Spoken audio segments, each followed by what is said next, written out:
In this tutorial, I want to show you how you can select a logo for your website, and you can do that in the theme settings. So therefore you have to go to Appearance in the menu and then select the themes option. You need to click on it, and over here you can see the themes that are installed. You can see that the Hello theme, Hello Elementor, is active. That's the one I'm using because I also use the Elementor page builder for designing my websites.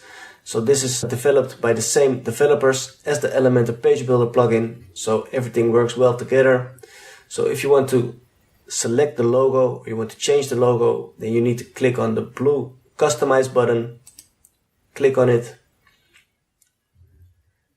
And now over here at the left in the menu, you can see the different options for the theme.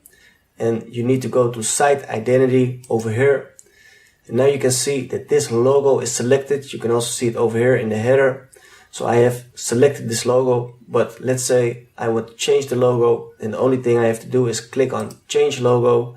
Now I can upload a new logo over here, and you can easily create one with Canva, for example. There are plenty of tutorials out there which explain how you can create a logo with Canva. So if you have done that, you can just download it.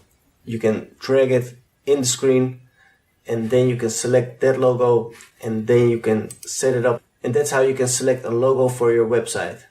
So that's basically it. There's nothing more to it. That's the only thing you need to do. So go to the Site Identity options, go to Logo, and if no logo has been selected yet, then you see a gray area over here. You can click on it, and if you've done that, you can upload a logo, or you can select an image as a logo, and then you can set it up like that.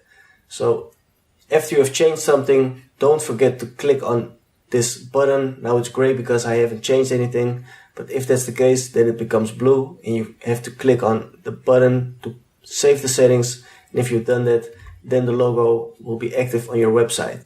Make sure to give the videos a thumbs up and also subscribe to the channel, hit the notification bell, and I hope to see you again in the next video.